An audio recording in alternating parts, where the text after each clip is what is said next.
I'd like to call this meeting of the Sacramento Area Flood Control Agency to order.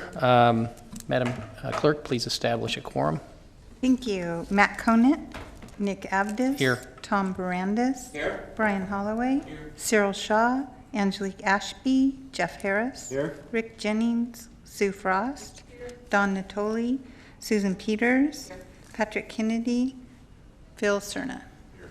We do have a quorum.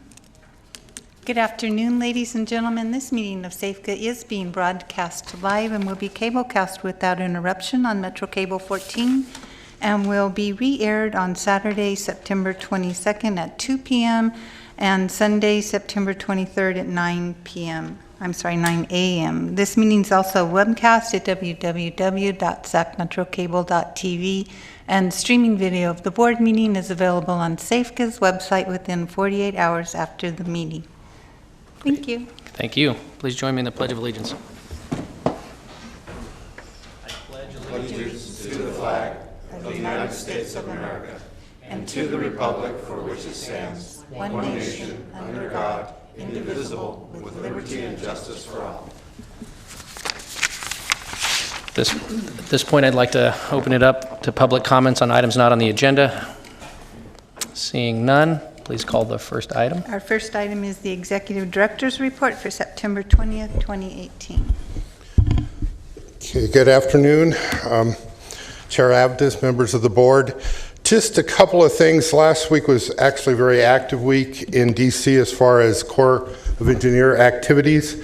Both the House and Senate passed the fiscal year 2019 appropriations bill for the fiscal year that starts October 1st, which is a rarity over the last 3 years to have them done this quickly.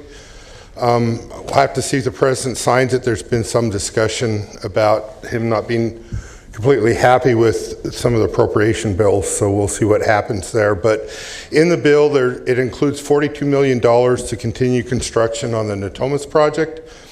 Bill also included a little over $300 million for projects that the Corps were to assign that were flood control projects. And so they'll put together a work plan for projects that have stuff ready to go this fiscal year. So we will be working with the Corps to see if there are other items in Natomas which we could have ready to go and get some of that work plan funding assigned to that.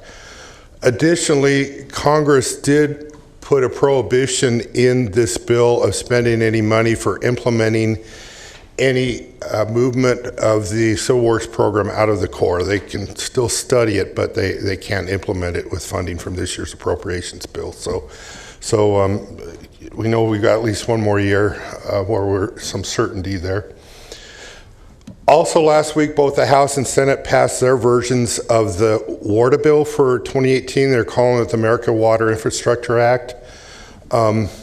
We really didn't have a specific ask in this bill, as we didn't need any authorizations and we didn't have any policy that needed changing, but there were a couple items which are of note. There was a section in there that amended Section 1043 from WARDA 2014. Section 1043 allowed non-federal sponsors to construct at federal expense authorized projects. And however, it had a prohibition in there. It had to be projects that were authorized prior to 2014. So Section 1137 extends that to any projects. So our American River Common Features WARDA 2016 project, once this is signed into law, would then be eligible for that. So we'll have to have discussions with the Corps to see if they want us to execute any of that work. The other one is Section 1102 directs the National Academy of Sciences to study the Corps process, to study the Civil Works process, make recommendations, and look at whether or not it needs to be moved out from under the Corps. So those are kind of have important implications for us there. I'm going to pause right here, see if there's any questions before I go on to the next one. Okay.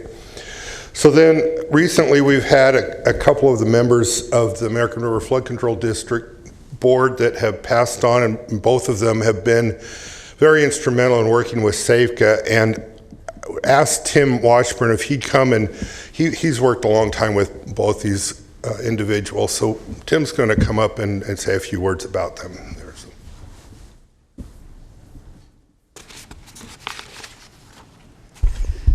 Thank you, Rick, and thank you, Board, for giving me a couple of minutes to throw my 2 cents in on Virginia and Carolyn. I had the great pleasure of working with both of them for almost 20 years, commencing in the mid-1990s. And I think, as we all know, they were both extremely dedicated to the public interest as they understood it. They spent a good part of their adult life trying to make this community a bit more just and more environmentally conscious. And I had a lot of respect for their willingness to spend their time and their energy on a mostly voluntary basis to do that. They became interested in flood control in the mid-1990s when our governmental response to the flood of 1986 sort of hit an impasse. If we recall, that response was led by the state and federal agencies that were responsible for operating and maintaining the flood control system, and it sort of reflected their long-standing view that the most effective way for this community to protect itself from flooding was to add a new dam and additional storage on the American River upstream of Folsom. And we carried that recommendation forward to Congress in 1992, along with arguments reflecting what was then the conventional wisdom, which was that you couldn't do much to integrate the reservoirs upstream of Folsom into the flood control system. It'd be very difficult to modify Folsom without unacceptable impacts to the ongoing uses of the reservoir, including at that time the road across the top of the dam. That it would be very difficult to increase the conveyance capacity of the American River levee system without imposing unacceptable impacts potentially on the American River Parkway. And it was very unlikely that we could reach agreement working with our friends on the other side of the river to increase the conveyance capacity of the bypass systems. Those were the conventional wisdoms of the day. And unfortunately, as we know, we weren't able to get the proposal through Congress. And actually, Virginia and Carolyn looked at that impasse as an opportunity, because as was their wont, they didn't really have much to do with conventional wisdoms and often found lots of workarounds of the conventional wisdoms. And they looked at this as an opportunity to engage in flood control and perhaps play some role in reorienting the governmental response and perhaps giving it a more effective and positive direction from their point of view. And so in looking at their options for engagement on this issue, they decided their best source of engagement was to run for election for open seats on the American River Flood Control Board in 1994 and in 1996, and along with a slate of colleagues, a lot of them from the Environmental Council of Sacramento, that's what they did.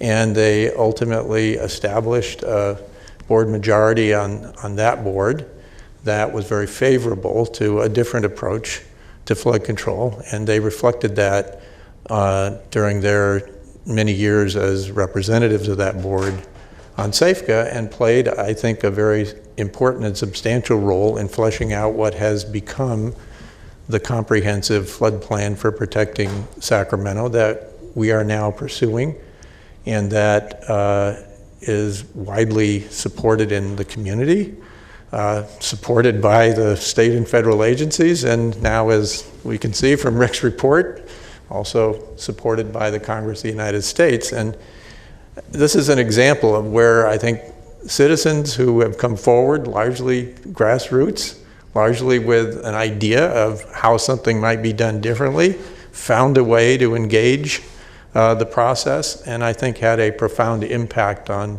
where we are today. I think Rick would tell you that I don't think any of what's just happened, for example, in Congress, would have happened if our agency hadn't absorbed the spirit of folks like this and how we went about carrying out our responsibilities in flood control, taking a very active approach, getting out ahead of the curve, not necessarily accepting the conventional wisdom when it didn't make sense, and putting ourselves in a position to get things done when those kinds of opportunities present themselves. So I believe that they have contributed substantially to our DNA. I hope they have, and that we are greatly benefiting from their tenure, their time on this board in past years. So I wanted to make that statement, and I appreciate your taking time to hear me. Thank you. Thank you, Mr. Washburn. Mr. Harris? Thank you, Chair. I just wanted to say a little bit about Carolyn Simon, because I did get to know her. I didn't have the opportunity to meet Miss Moose. But I wanted the board to know that we're naming the trailhead at Sutter's Landing Park in Carolyn's honor. That section of the Two Rivers Trail is the Carolyn Simon Trail. It's a little piece that we can do for her. She was also a parks champion, if you didn't know. And she served on the parks, the predecessor to the Parks Commission for a period. So a woman who gave a lot back to the community, and in a small way we can honor her name in perpetuity. That's great. Thank you. Thank you, Mr. Washburn. Certainly dedicated individuals who care deeply about their communities and flood control, and we're all better off for their service, and appreciate it, certainly. Madam Clerk? Our next item are consent matters, and items 2 through 12 are in order. So I have consent items. Any questions? Motion? Second. I have a motion, Mr. Holloway, second, Mr. Harris. All in favor? Aye. Any opposed? Any abstentions? Next item. Separate matters, item 13, authorizing the executive director to execute agreements for the construction of the Water Resources Development Act of 2016 project sites. Resolution number 2018 is the project participation agreement with the Army Corps, the State of California Central Valley Flood Protection Board, and SAFCA. And resolution number 2018-089 is the local project participation agreement between Central Valley Flood Protection Board and SAFCA. Okay. Thank you again. Just real quickly, I put this map up just to remind us the areas of the system that were covered under the WARDA 2016 Act, and this is the Corps' drawing that kind of shows where their work will be. Just real quickly, it includes widening the Sacramento Weir and bypass, which will allow us to handle more flows on the American River during large flood events, and also lower the water surface on the Sacramento River during some of the smaller events. And also will allow us to do levee and erosion work on the American River and on the Sacramento River south of the mouth of the American River, and on some of the east side tributaries. So basically what we're doing is we're asking for approval to execute the PPA. We have a model PPA that we've worked out with the district. Now, I do need to let you know there could be some amendments we'll have to do in the future, because some of the conditions in the supplemental language were a little different, but we want to be in a position to go ahead and execute one and make the amendments later, so that we'll be ready to move forward with that. So the Corps, the state, and SAFCA will all sign the PPA, and then we'll also have the LPPA, which will define SAFCA's and the state's roles in that. The project cost that they're showing right now is a little over $1.8 billion. So we have the two resolutions. 2018-088 is to authorize us to execute the project participation agreement with the state and the Corps. And then 089 is the local project participation agreement. So with that, I'll just take any questions. Great. Thank you, Mr. Johnson. I'm happy to move both resolutions 088 and 089. Thank you. Mr. Natoli, I do have a motion on the floor. Question for Rick. So what protections do we have against, or what's built in for cost containment? They're in for $1.037 billion. We're in for $814 million. major projects, I think history would, not our major project as much as federal major projects tend to have some a history of going over budget. And if we're in for 30%, no matter what the price tag, it kind of concerns me that what sort of protections are built in here that the cost estimates is they're taken into account today for what we know the project will entail. So when we did worked with the Corps on the general reevaluation report that authorized this, they put a lot of contingencies in. It was under the new Corps program of their 3x3x3, which was doing a little less stringent. So they put in the maximum amount of levee work that they suspected needed to be done, 11 miles. And as we've gone through and done the more detailed work, it's going to end up somewhere between 6 to 7 miles, it looks like. Also, they put the maximum amount of potential erosion work in, and as we're doing the more detailed work, we're seeing that it's going to probably be significantly less than that. So I believe that there's already quite a bit of contingency built in there. Okay, so these are, in your judgment then, Rick, if I take what you just said, these are maximum or upper limits in all likelihood. Obviously, we'll still have the same cost share ratio, but that it wouldn't exceed what's in here, at least everything is known today. Based on what we know today, we believe it'll be less than that. All right, thanks. Thanks, Mr. Chair. All right, thank you. Anyone else? I don't have any speakers slips on this item, and I do have a motion to approve the staff recommendation. Do I have a second? Second, Mr. Natoli. All in favor? Aye. Any opposed? Any abstentions? Next item, please. Item 14, resolution number 20180-9, authorizing the executive director to execute a contract with Mead and Hunt, Inc. for design services for the Natomas Basin Project Fisherman's Lake Borrow site. Good afternoon, Chair Avdis and members of the board. Lenny's going to bring up a map. This contract would be for Mead and Hunt to design two borrow sites that will be used in the Reach B and Reach A area of the Natomas Basin projects here. It'll utilize, I can get this to go,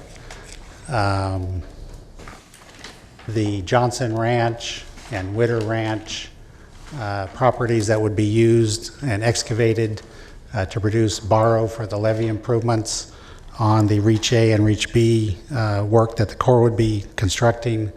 And then after excavation of the borrow sites, the sites would be converted into various habitat types, the grasslands, wetlands, and upland areas on Witter Ranch here, similar to the work that we did in the Fisherman on Thomas Farms West, Sharma, and AKT borrow sites for the Natomas Levee Improvement Program that SAFCA constructed. So the contract with Mead and Hunt is for $360,000 for the scope of services that's attached to the resolution, and I can take any other questions the board may have. Thank you, Mr. Bassett. Any questions? I don't have any speaker slips on this item either. Take a motion. A motion by Cerna, second by Mr. Barandis. All in favor? Aye. Any opposed? Any abstentions? Thank you. Next item. And the remaining item is correspondence, and you have that letter in your board packet. Thank you, Madam Clerk. With that, I'd like to close this meeting in the memory of Ms. Moose and Ms. Simon. Thank you.